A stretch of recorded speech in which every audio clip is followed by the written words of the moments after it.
Sebagai informasi, kami sampaikan bahwa nanti setelah makam tersebut ditemukan keberadaannya, beliau Al-Mukarram Maulana Habib Muhammad Lutfi bin Yahya akan berkunjung ke Cilacap untuk suatu acara dan akan menyempatkan untuk berziarah ke makam yang sudah diyakini sebagai makam guru-guru beliau.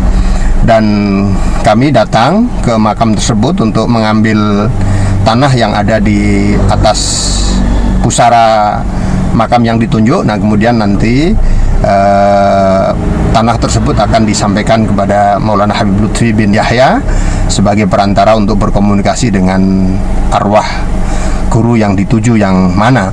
Kami juga sudah melakukan cara lain dengan menghubungi salah satu sesepuh di Kabupaten Cilacap yang sudah biasa berkomunikasi dengan arwah, Yai Haji Mahfuz Binangun, dan pada pertemuan pertama kemarin Yai Haji Mahfuz sudah menyampaikan bahwa salah satu makam yang dituju adalah makam Maulana Habib Toha Ba'abud yang merupakan habaib yang juga dimakamkan di tempat pemakaman umum di wilayah Kecamatan Maus ini.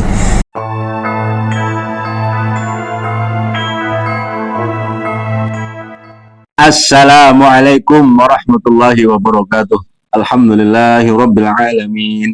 Assalatu wassalamu ala asyrafil anbiya'i wal mursalin sayyidina wa dhukrina wa qurrati a'yunina wa maulana Muhammadin sallallahu alaihi wa ala alihi wa ashabihi wa tabi'in, amma ba'd.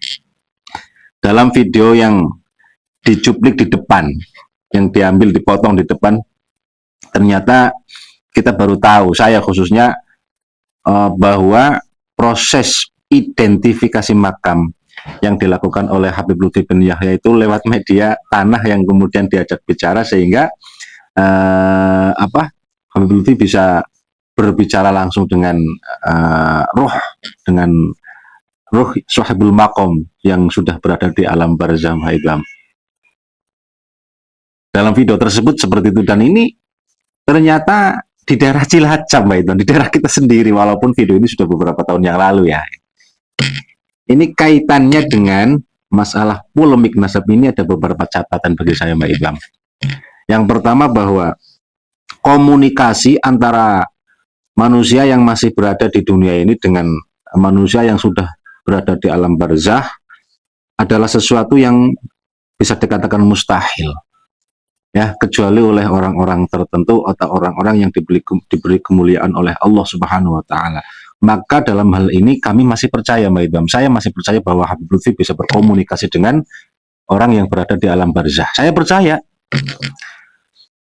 karena kalau tidak percaya, walaupun kepercayaan saya ini salah ya, Mbak Idam, tapi sebagai santri tentunya akan menaruh kepercayaan terlebih dahulu, walaupun nanti harus dicek kebenarannya. Maka ini jangan salah paham dulu bahwa saya percaya kalau ternyata Habib Lutfi itu bisa berkomunikasi dengan manusia yang sudah di alam barzah. Menurut saya, Mbak Idam. Karena apa? Karena di dalam kitab-kitab hikmah ya, itu ada memang teori-teori untuk berbicara dengan tumbuh-tumbuhan, itu ada, Mbak Idam. Ya, ada itu di dalam kitab Syamsul Ma'arif Kubro mungkin, atau mungkin di dalam kitab Khazinatul Asrar. Itu ada cara-cara untuk berbicara dengan atau berkomunikasi dengan makhluk selain manusia, sehingga tidak menutup kemungkinan ada manusia yang masih hidup bisa berkomunikasi dengan manusia yang sudah berada di alam barzah, dan ini sah ketika ketika Habib Lutfi bisa melakukannya. Sehingga apabila dalam video tersebut orang diminta oleh Habib Lutfi untuk mencari makam, kemudian makam tersebut diidentifikasi lewat tanah yang diambil kemudian diserahkan ke Habib Lutfi, ya sah-sah saja, dan itu memungkinkan untuk diyakini, begitu, Mbak Idam. Tetapi masalahnya adalah identifikasi yang telah dilakukan oleh Habib Lutfi itu terbukti gagal. Gagal di mana? Identifikasi yang beliau lakukan di Semarang, mengidentifikasi makam kemudian diakui sebagai makamnya KRT Sumodiningrat. Sehingga keyakinan saya khususnya itu akan tentu bergeser. Kenapa kok gagal? Ya karena berbagai informasi dari pihak keluarga tentunya yang mengatakan bahwa KRT Sumudikro tidak dimakamkan di Semarang, melainkan di Jogja. Nah, pintu ini atau perasaan saya mengatakan gagal terhadap identifikasi makam yang dilakukan oleh Habib Lutfi yang seharusnya saya percaya karena beliau bisa komunikasi dengan manusia yang sudah di alam barzah, itu tidak mungkin terjadi. Keberanian saya untuk mengatakan beliau gagal ketika polemik nasab ini tidak terbuka pintunya, Mbak Idwam. Seperti yang jenengan sampaikan bahwa polemik nasab ini adalah pintu untuk membuka kebatilan-kebatilan yang dilakukan oleh orang-orang yang selama ini kita anggap sebagai manusia-manusia hebat. Nah, ini terkait masalah ini, Mbak Idwam, Habib Lutfi dalam identifikasi makam. Dengan media tanah, kemudian beliau bisa berkomunikasi dengan manusia yang sudah di alam barzah. Kemudian katanya juga beliau punya organisasi ya untuk pemakaman, untuk masalah makam ini, dan apa namanya ya, terbuktinya beliau itu gagal dalam identifikasi ataupun apa yang telah beliau lakukan selama ini untuk menentukan ini makam siapa. Komentarnya Mbah Idwam bagaimana itu, Mbah Idwam? Baik secara logika maupun secara mungkin ilmu fikih ataupun ilmu tasawuf atau bahkan ilmu hikmah. Karena saya lihat panjenengan itu punya semua, ilmu fikihnya punya, ilmu hikmahnya juga punya, ilmu tasawufnya juga punya. Sehingga untuk mengidentifikasi ini silahkan dipakai segala ilmunya untuk menganalisa ataupun mengomentari Habib Lutfi dalam mengidentifikasi makam dan komunikasi beliau dengan alam barzah. Sebagai seorang santri, sebagai seorang apa namanya ya mungkin mahasiswa kan, jenengan kan kuliah sampai S4 kan, iyalah kan Mbak Idwam. Saya pusing betul loh melihat video tersebut, ya Allah, ini di Cilacap loh videonya Mbak Idwam. Mbak Idwam. Assalamualaikum warahmatullahi wabarakatuh. Waalaikumsalam warahmatullahi wabarakatuh. Terkait kabar bahwa di Cilacap berada di Kecamatan Maos, bahwa di situ itu ada makamnya gurunya Habib Lutfi, itu saya sudah dengar dari dulu ya. Oh ya? Iya, maksudnya sekitar 3 tahunan lah. Itu kan video sekitar 3 tahunan. Cuma saya nggak tahu video itu. Saya tahu itu kemarin. Itu kalau masalah kabar-kabarnya itu saya memang sudah dengar, tapi saya dari dulu memang nggak tertarik untuk ke wilayah Maos untuk ikut menyaksikan terus lanjut ikut menyaksikan terkait dengan makam yang katanya itu makamnya gurunya Habib Lutfi. Nah, kalau urusan apakah ada orang yang bisa komunikasi dengan ruh yang sudah meninggal, saya sebagai santri, apalagi saya sudah bertorekoh ya saya meyakini ya. Cuma kan ada pengecualian roh siapa itu yang bisa diajak komunikasi dan yang masih hidup itu kualitasnya bagaimana, kan ada kriterianya masing-masing. Enggak bisa semua orang kan begitu. Yeah. Dan enggak bisa semua ruh. Karena ada sebuah ulama, saya lupa di kitab apalah, itu kalau ruhnya semua orang muslim kan nanti kalau hari Kamis sore itu kan dibuka ya semacam pintu mungkin lah. Saya nggak bisa menggambarkan secara itu, saya nggak pernah ke sana.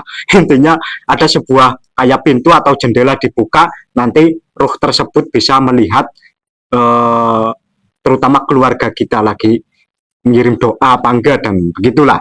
Nanti Jumat sore ditutup begitu. Mungkin itu kalau jangan terlalu lebar membahas ininya, Mbak. Ya. Yang jelas memang jenengan itu percaya ya. Ya percaya. Kalau ada manusia yang bisa berkomunikasi dengan manusia yang sudah di alam barzah. Saya mengatakan tetap manusia. Ya. Ya kan?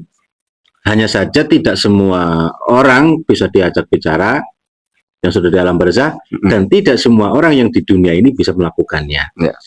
Tetapi saya ulangi kembali Mbak Idwam, ketika sudah terbukti bahwa komunikasi tersebut ternyata gagal, kan harus kita luruskan, apalagi ini kaitannya dengan masalah sejarah. Nah, itu Nah, makanya itu. saya mendasari ini dulu. Ya, ya, ya, ya. Kan kalau saya mau langsung menyampaikan oh itu salah, nanti ya, kita ya. kan dikira biasa netizen kan Oke, pemikirannya macam-macam. Ya, ya, nah, lanjutkan. intinya kita percaya, Ya, ya. terutama roh-roh para ulama itu kan seperti Syekh Abdul Qadir kan dikisahkan bisa menemui rohnya, bisa menemui santri-santrinya, terutama ya santri yang soleh, yang alim, kan begitu. Itu intinya kita percaya. Tapi terkait dengan video tadi yang katanya itu ngambil tanah, terus nanti Habib Lutfi itu berbicara dengan ruh lewat tanah tersebut. Nah ini kan jadi aneh menurut saya. Loh kalau memang benar-benar bisa berbicara dengan ruh, ngapain diambil tanahnya, kan begitu. Ya. Terus menurut saya nggak sampai segitunya lah. Sebentar saya ambil kopi. Lanjutkan omongan jenengan, saya kan masih dengar.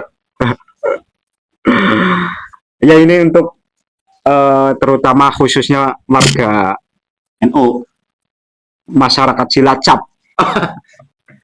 Jagalah makam-makam leluhur panjenengan, jagalah makam-makam tua, makam-makam keramat yang berada di desa-desa panjenengan, khususnya di Cilacap, agar tidak terjadi pembaklawian makam dan agar tidak terjadi pengkaburan sejarah. Begitu. Karena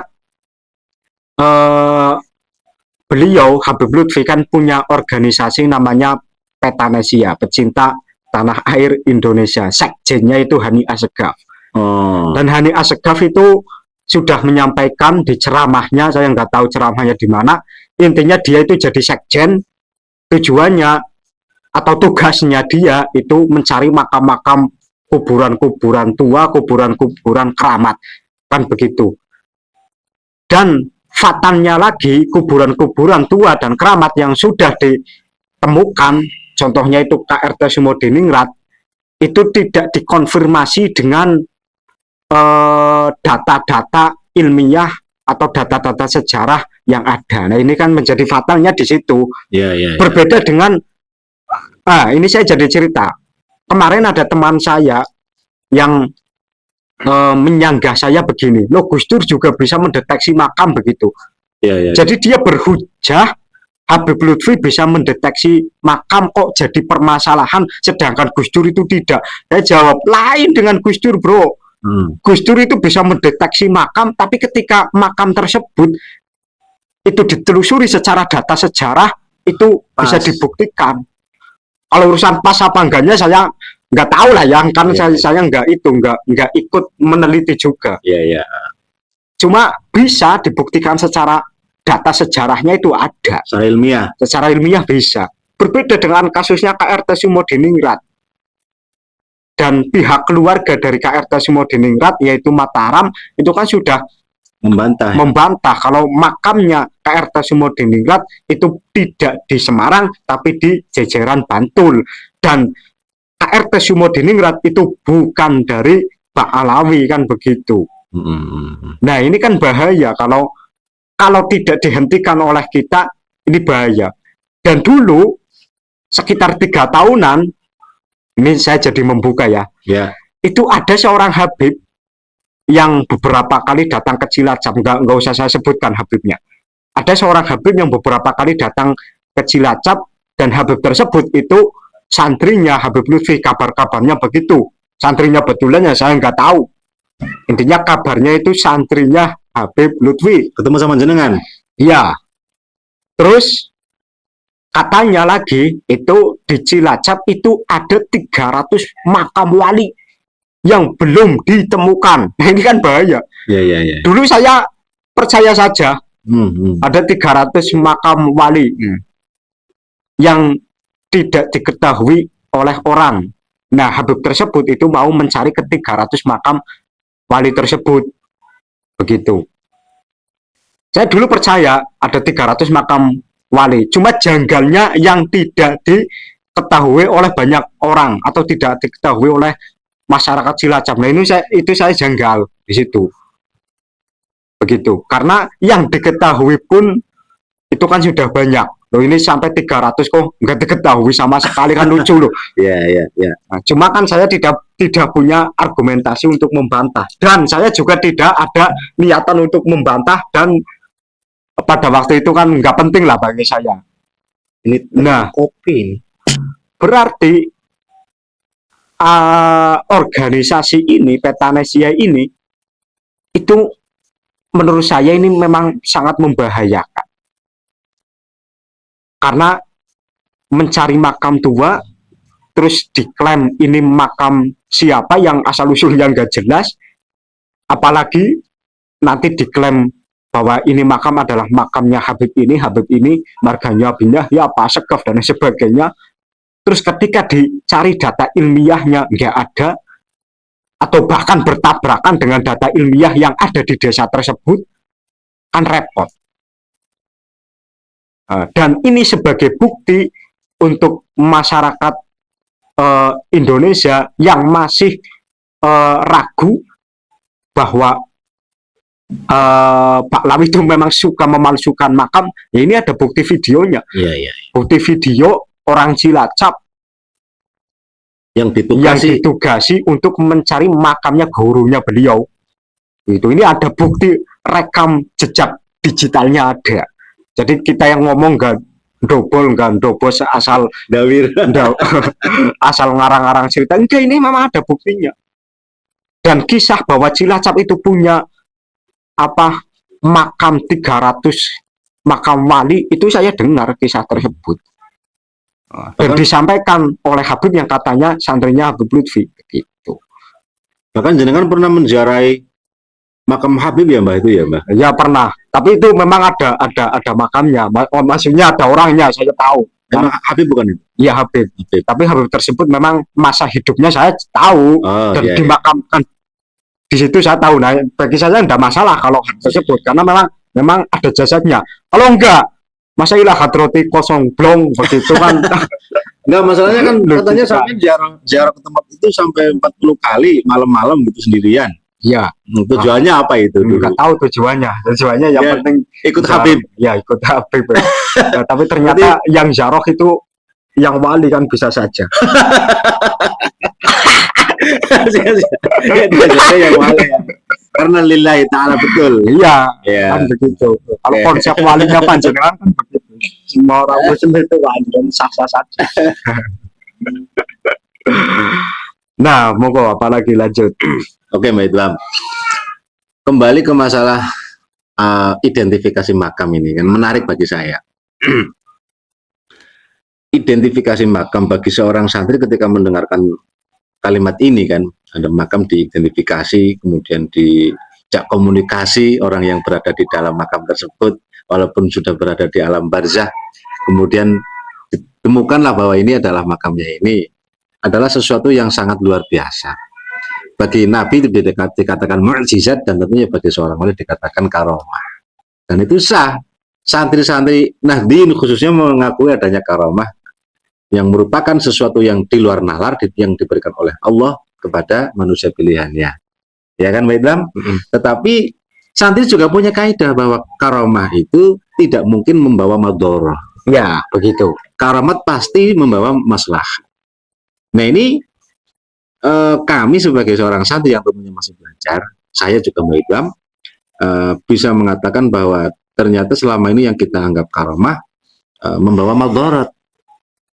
Identifikasi makam yang dilakukan oleh Habib Lutfi Dengan organisasi Petanesianya, ya, dengan organisasi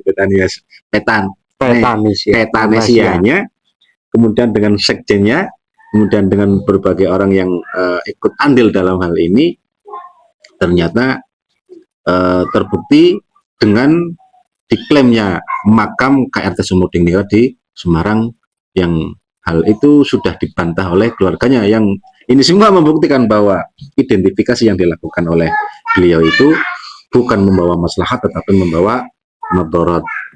Karena ini madharatnya sudah jelas, bentuknya apa Mbak Idlam madharat dari pemalsuan makam KRT Sumodingingrat? loh ya banyak sekali penyesatan umat, pengkaburan sejarah, terus sabotase kemuliaan. Kan jadi nanti seolah-olah itu orang yang pertama kali berjasa di daerah tersebut nanti pasti Habib, Ya, makanya kan kan begitu. membawa madorot, sehingga kita patut curiga ketika madorot ini adalah awal dari madorot yang besar, sehingga kecurigaan yang sering dilakukan disampaikan oleh Gus Abbas itu sah. Dan ketika kita pahami ya, monggo sampean pahami gerakan-gerakan Baklawi memalsukan makam itu pasti kalau panjenengan mau kritis ya, pasti ujung-ujungnya sabotase kemuliaan. Terus Ya, ya. ujung-ujungnya nanti itu mau menenggelamkan kiai-kiai, Ya, ya. seolah-olah kiai itu udah berjasa, yang berjasa itu Habaib. habaib begitu. Ya, ya, ya. Iya kan, dengan membawa bendera Rasulullah Nah, itu. dan ini sangat sulit untuk disentuh, betul Mbak Idwam. Saya kira sangat sulit untuk disentuh. Untuk disentuh sangat sulit, khususnya bagi santri.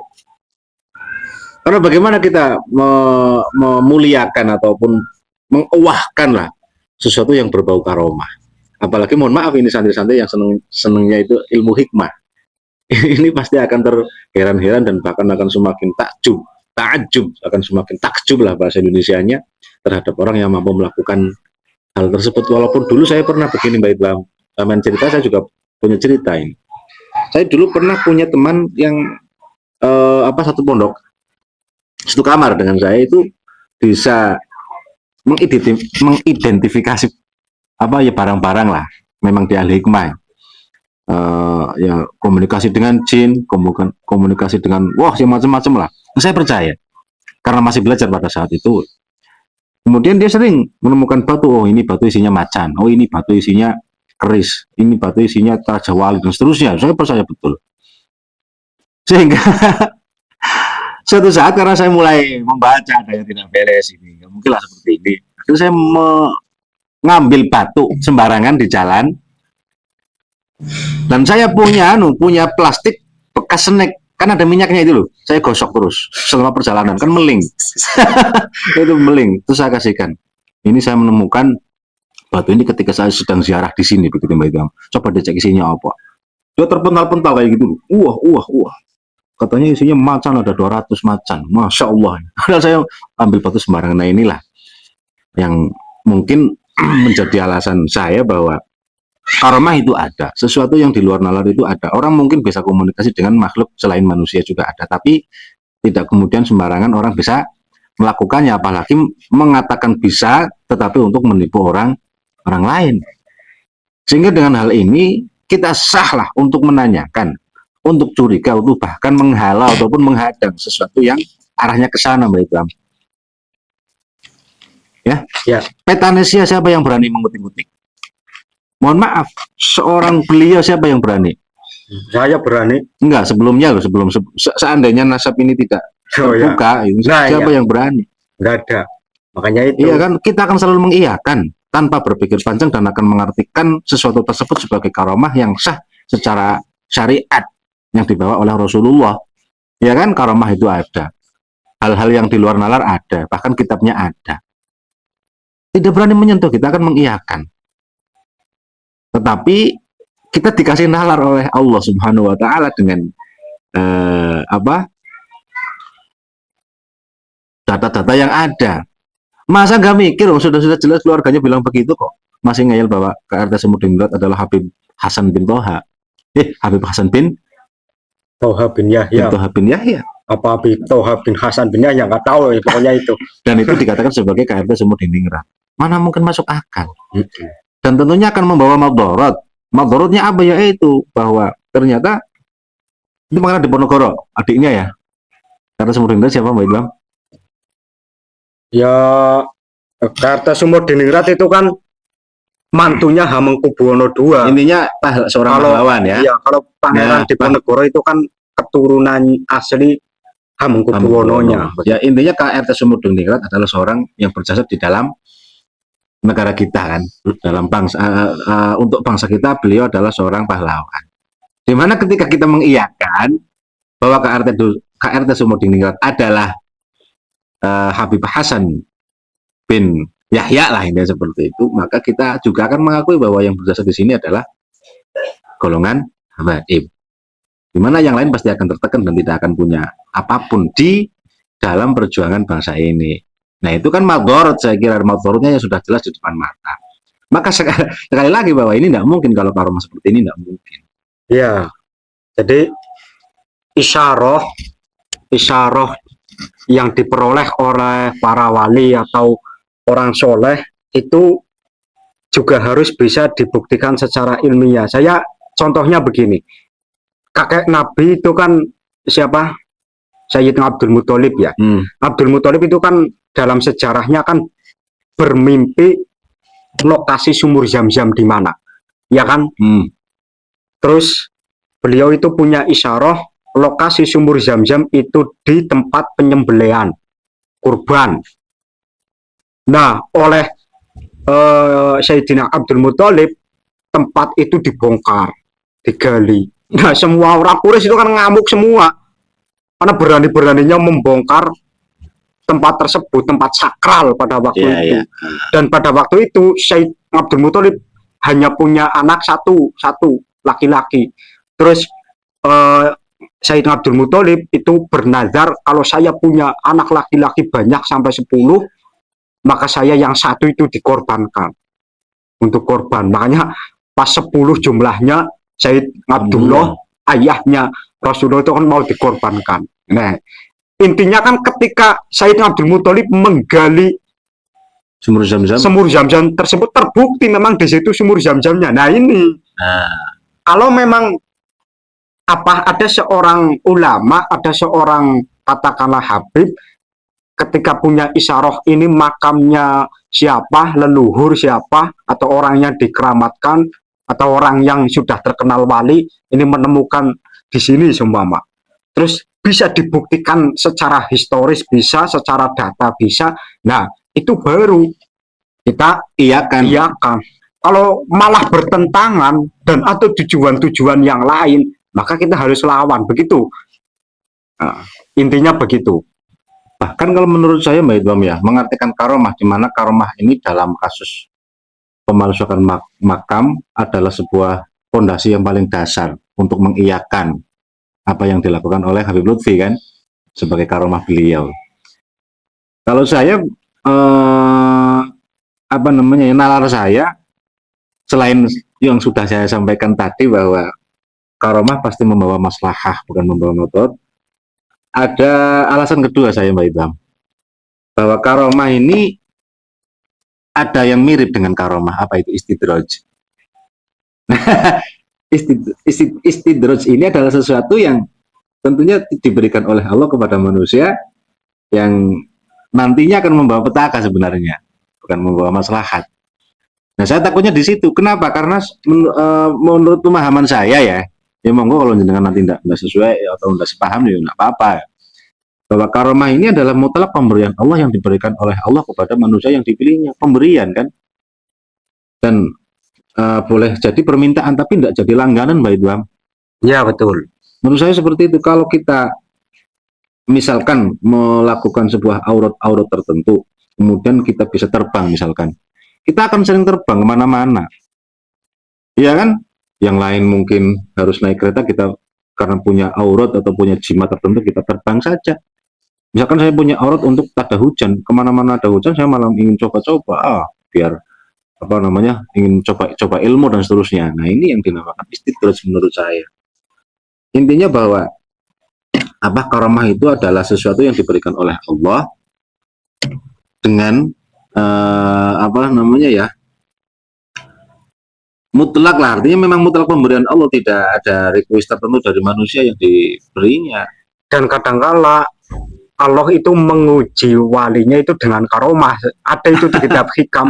Jadi juga, ya? ada juga begitu. Nah, ya makanya masalah karomah ini sebenarnya hal yang harus dibarengi dengan ilmu yang tidak sedikit, sehingga kita tidak menyikapinya dengan sikap-sikap yang tidak diridhoi oleh syariat. Karomah ada, tapi ingat jangan katakan semuanya karomah. Siapapun itu harus dilihat dulu maslahatnya apa, kemudian madharatnya apa, ada apa nggak harus ditimbang. Di mana syariat ini pasti akan membawa maslahat, tidak mungkin syariat akan membawa madharat. Ya kan? Masalah untuk siapa? Untuk umat banyak, bukan untuk pribadi yang diberi karomah. Karomah itu ya tentunya akan berimbas ataupun akan berefek terhadap orang yang dikasih karomah itu sendiri dan terhadap orang lain. Saya lihat di dalam kisah-kisah para rasul, para nabi yang ada di dalam Al-Quran, bahkan Kanjeng Nabi Muhammad SAW sendiri, ketika beliau, para rasul dan para nabi ini diberi mukjizat oleh Allah, ada dampak negatifnya, Mbak Idham. Bukan madorot ya, tapi dampak negatif. Apa? Maslahatnya pasti tujuannya memang maslahat dalam mukjizat ini. Apa maslahatnya? Agar manusia lebih mudah untuk beriman karena ada bukti yang nyata. Tetapi madorot apa?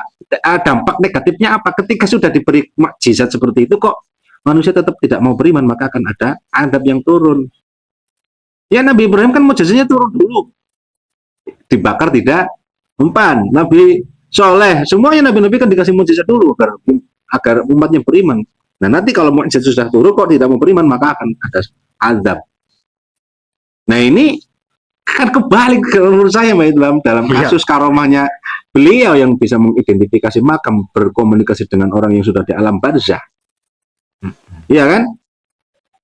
Gampang banget bro. Dan janggalnya lagi nyuruh orang yaitu Hani Asgaf untuk mencari makam-makam tua terlebih dahulu. Kan lucu. Iya. Iya kan?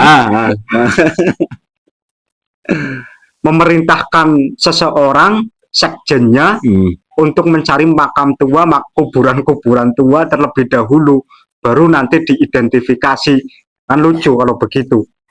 Saya juga membayangkan gini Mbak Idham, kalau misalkan nanti di Cilacap saja ada 300 makam, ya pasti itu habis semua nanti. Ya walaupun bukan habib lah, misalkan ada 300 wali lah. Kemudian karena sudah diidentifikasi, tentunya tahu namanya kan, bahkan bin-binnya sampai siapa nanti juga ketahuan. Pasti ke situ arahnya. Iya. Ada 300 makam di Cilacap. Nanti mungkin di Jawa Barat, di Banjar misalkan ada 300 lagi, 600. Kemudian ada lagi mungkin di Kebumen ada lagi tuh 200, berarti berapa itu, ada 900 makam. Kalau kemudian ke utara di Brebes ada lagi itu 200 lagi, Tegal ada 200 lagi misalkan. Padahal di dalam tradisi NU itu kita disuruh untuk bertawasul kepada para wali. Iya kan? Bayangkan kita tawasul harus bertawasul ke 20.000 orang, berapa lama itu? Iya kan? Nah, biasanya kalau di tradisi kita itu ketika sedang bertawasul, banyak wali-wali yang kita sebut namanya satu-satu. Bayangkan di Cilacap 300, Kebumen 200, Banjar 300, Tasik 400 misalkan. Gila ini. Nah ini masuk akalnya di situ. Yang jelas bahwa karomah adalah sesuatu yang membawa maslahat, tidak membawa madarat.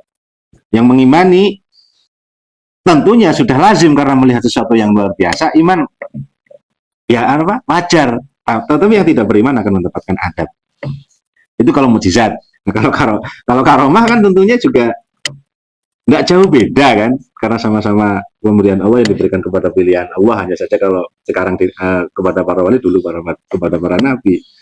Sekarang yang percaya dengan karomahnya Habib Lutfi, ya apa wajar karena sudah ada sesuatu yang istimewa seperti itu. Yang tidak beriman kayak sampean dan saya akan mendapatkan adab. Ternyata kan tidak, dari dulu kita menanyakan, karena yang kita tanyakan adalah sesuatu yang juga menggunakan dalil-dalil ataupun hujah-hujah syar'iyah. Maslahat madarat kita timbang. Kemudian karomah juga kita timbang. Dan ingat, yang berhak untuk mendapatkan karomah bukan Habib Lutfi saja, semuanya berhak mendapatkan karomah. Yang berhak dekat dengan Allah itu siapapun manusia berhak kan. Nggak cuma sampean yang bisa berhak dengan, yang berhak dekat dengan Allah kan. Jenengan juga Anda mungkin cemburu ketika saya lebih dekat kepada Allah daripada jenengan. Nggak mungkin cemburu. Nah, inilah yang saya yakini bahwa siapapun yang mengatakan kalau berlebihan dalam hal karomah dan seterusnya, perlu kita diam dan berpikir. Jangan kemudian mengiyakan sehingga kita tidak bisa berpikir.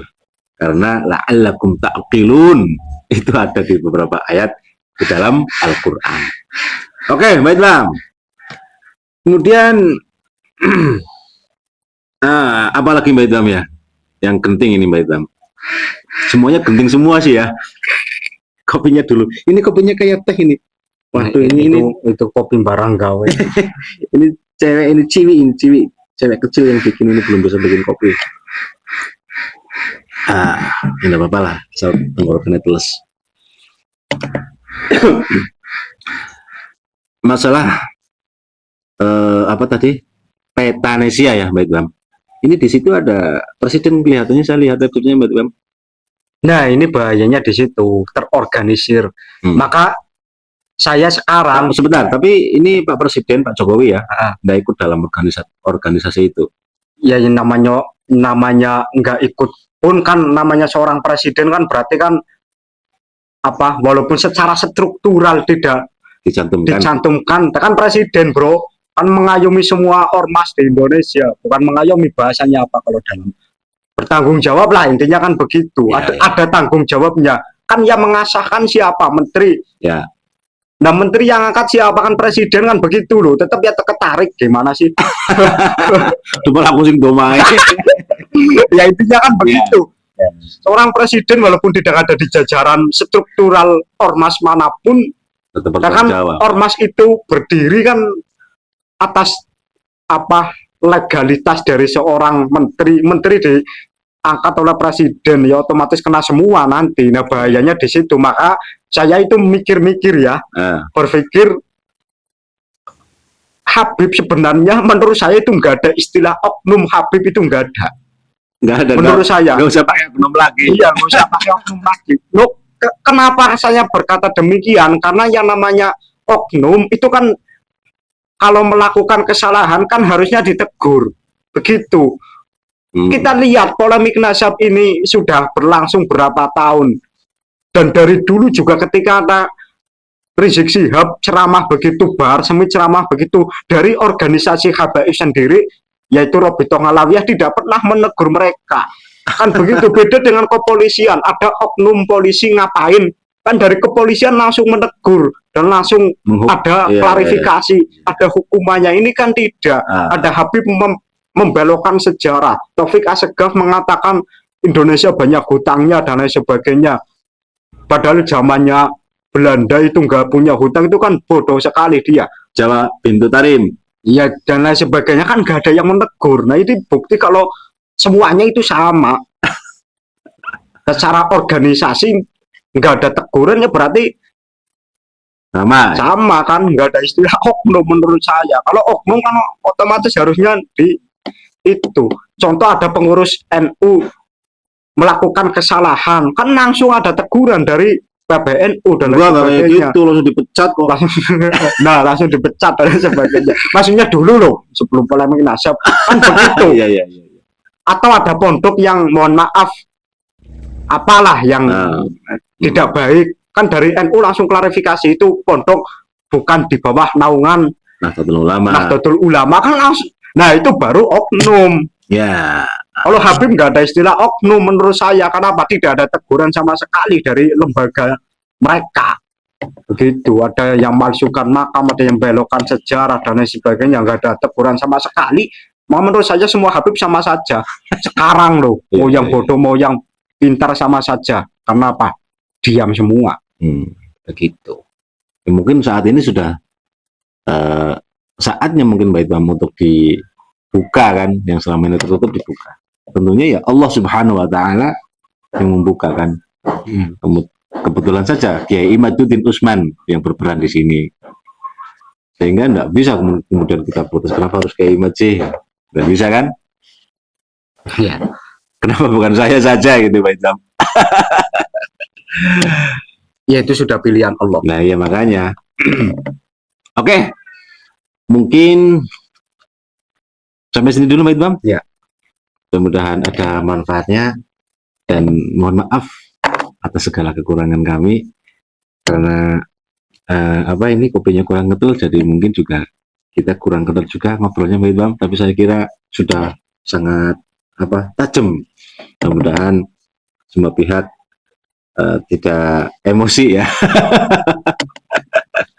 Saya mau sebelum ditutup ya, ya ini khususnya untuk warga Cilacap lah ya, Ya, karena video ini kan tadi kan dari Di Cilacap. Cilacap. Menurut saya itu ziarah ke makam ya makam yang bisa dibuktikan secara data-data ilmiah, Ya. atau kalau memang tidak ada datanya kan bisa saja ya secara apa kayak hadisnya itu mutawatir lah. Ya. Nah, itu diakui oleh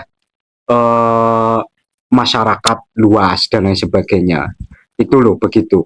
Jangan ziarah ke makam-makam yang nggak tahu asal usulnya, dibuktikan secara data itu nggak bisa, masyarakat nggak tahu ujuk-ujuk di situ ada makamnya siapa. Nah itu menurut saya janganlah, jangan ziarah ke makam-makam yang seperti itu, yang ujuk-ujuk ada begitu. Jangan ziarah ya, ziarah ke makam-makam yang memang Sudah jelas. sudah masyhur dan bisa dibuktikan secara data ilmiah begitu. Ya Oh. paling itu saja. Oke, jelas ya. Saya.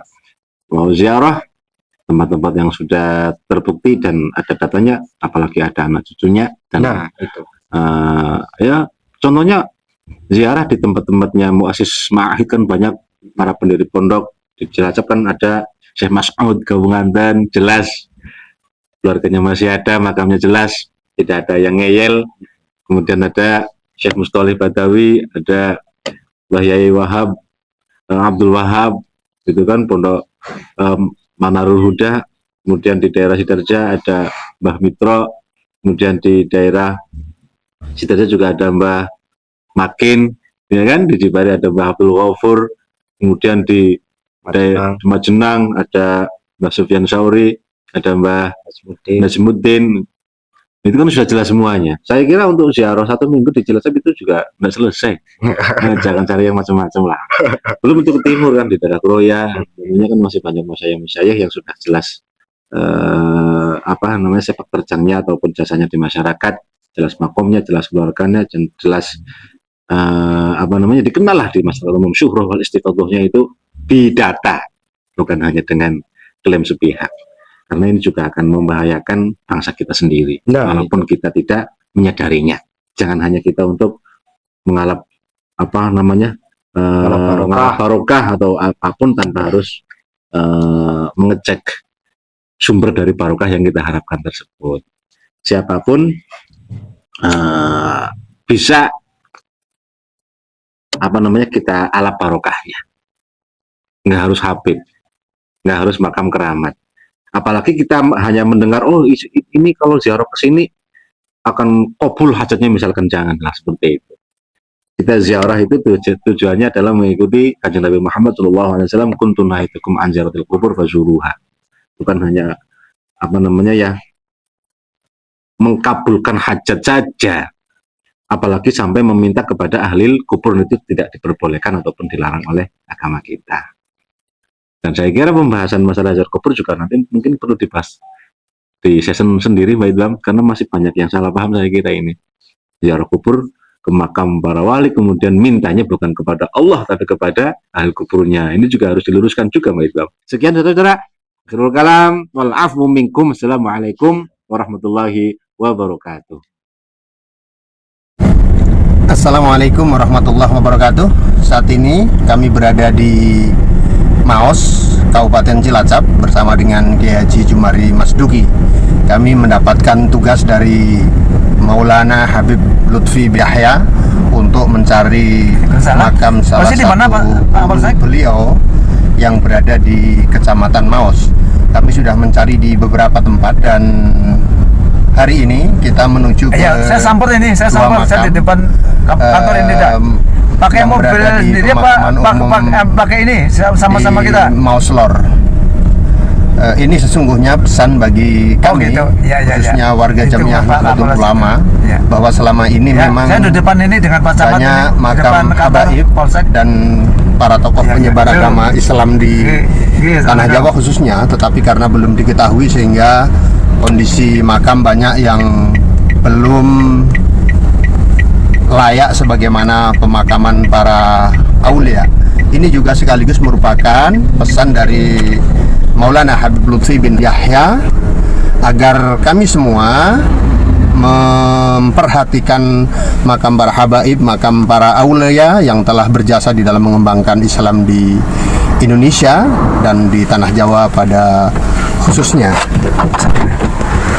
Sebagai informasi, kami sampaikan bahwa nanti setelah makam tersebut ditemukan keberadaannya, beliau Al-Mukarram Maulana Habib Muhammad Lutfi bin Yahya akan berkunjung ke Cilacap untuk suatu acara dan akan menyempatkan untuk berziarah ke makam yang sudah diyakini sebagai makam guru-guru beliau. Dan kami datang ke makam tersebut untuk mengambil tanah yang ada di atas pusara makam yang ditunjuk. Nah, kemudian nanti tanah tersebut akan disampaikan kepada Maulana Habib Lutfi bin Yahya sebagai perantara untuk berkomunikasi dengan arwah guru yang dituju yang mana.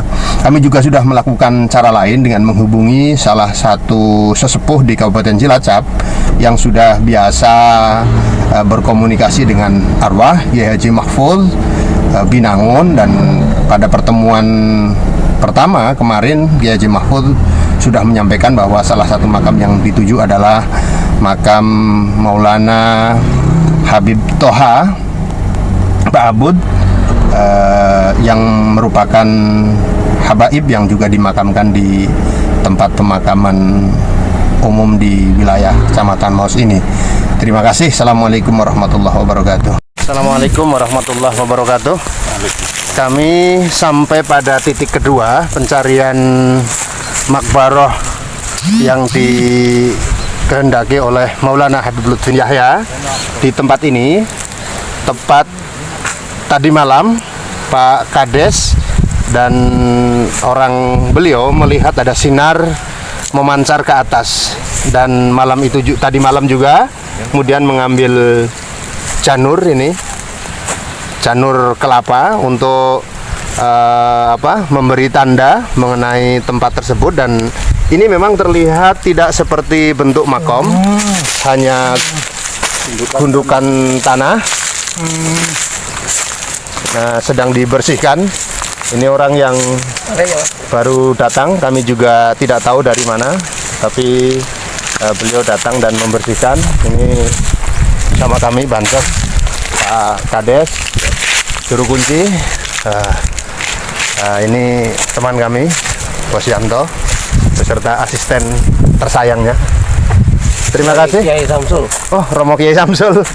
Terima kasih. Mudah-mudahan ada titik terang. Dan tadi Bu Yanto sudah mengambil tanah di sini untuk disampaikan kepada Maulana Habib Lutfi bin Yahya. Terima kasih. Assalamualaikum warahmatullahi wabarakatuh. Assalamualaikum warahmatullahi wabarakatuh. Saat ini kami berada di pemakaman Mauslor bersama dengan Mbah Kiai Haji Jumari, Kiai Haji Fuad, dan di bawah ini menurut kesaksian dari Kiai Haji Mahfuz, Ketua Majelis Ulama Indonesia Kecamatan Binangun, dan beliau adalah sesepuh di Kabupaten Cilacap. Ini adalah makam Habib Toha Basheban bin Muhsin Al-Ba'bud, yang ini menurut cerita yang disampaikan oleh pihak keluarga pemakaman di sini, Bapak Kiai Mahin, Kiai Maskun Alwi, bahwa dahulu ketika Kiai Maskun masih kecil, ketika